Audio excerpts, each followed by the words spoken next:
This system is called a MATS, M-A-T-S 4002. The reason we call it a MATS is because it's a manual and an automatic turn-up system, or manual automatic turn-up system.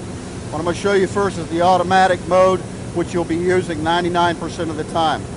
The manual mode is only used if there's a failure in some subsystem of the turn-up device. For instance, if you lose power or the motor dies or the computer craps out or something like that, you can still use the system with only mill air available to operate it. But first we're going to take a look at the automatic mode, and that's very, very simple. So if you look in here, the operator's already applied a little bit of adhesive to the end of the paper band or the paper tape that we use to execute the turn-up.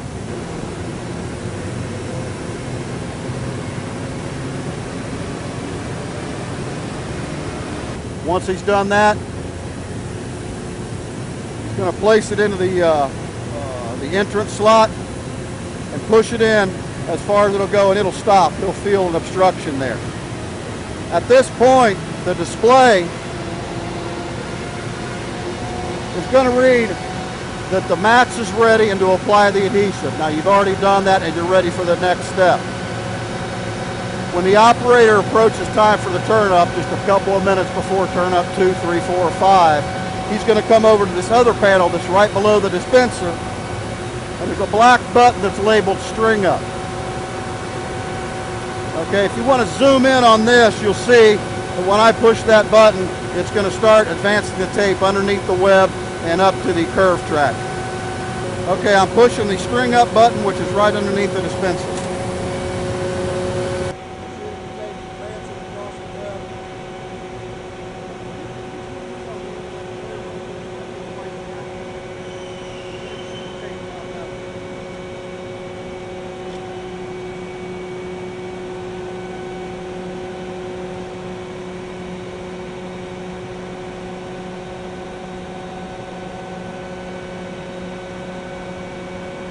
Okay, at this point, the display on the interface terminal is going to read ready for turn-up.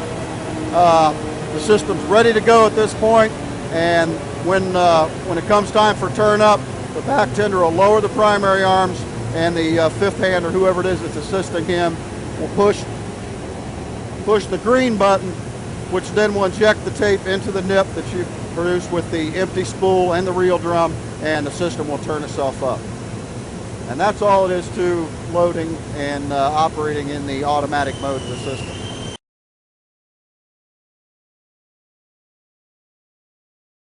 Okay, occasionally if you should get a bad piece of paper tape, or if the paper tape's damaged, or there's some dirt buildup in the track, the system can jam as it's loading going across the track. What we're going to do is just simulate that having happened and have Jose Rivera show you how to clear it. Now, if the system does jam, the interface terminal will say, jam detected, clear, open up the system and clear the jam. Jam is detected, and the terminal tells you the operator just has to open up this latch, which is right in front of the dispenser, and it gives him safe access to the track. He can get a hold of the paper tape, withdraw it carefully from the track,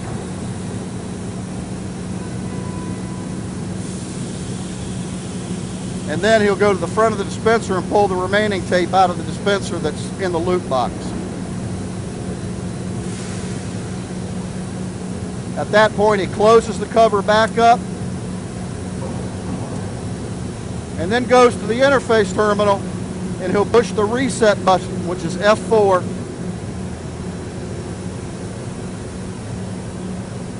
And that will reset the system back to its original condition, where you can reload it and go on with business and get it ready for turn-up.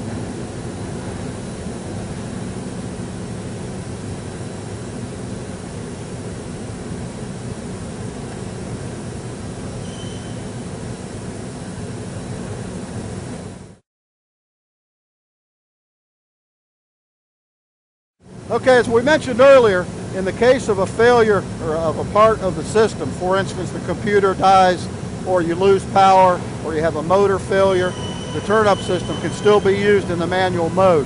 We're just going to very slowly walk you through the steps to doing a manual turn-up.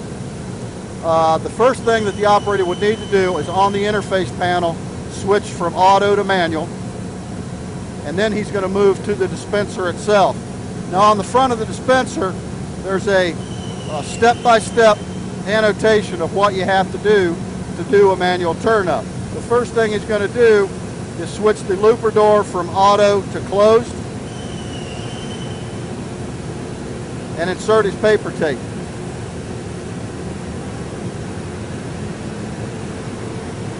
Looks like, okay. Then he's going to turn from turn-up arm to string up, and he's going to crank the tape out.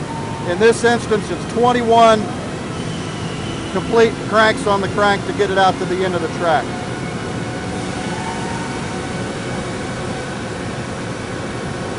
And once he has the tape out to the end of the track, he'll need to form a loop, and that involves opening the looper door. And like I said, this is step-by-step written on the front of the panel. He's opening the looper door now, and he's going to make 3 or 4 more cranks to form the loop in the loop box of the system. Okay, at that point, he switches back to turn up, which cuts the tape, and now you're ready to rock and roll. Now the one difference in an automatic turn up and a manual turn up is the turn up button, which now instead of electrical is pneumatic, is located on the front of the dispenser. It's the green button at the upper left-hand side. All right, he's got to turn up. You're ready to go.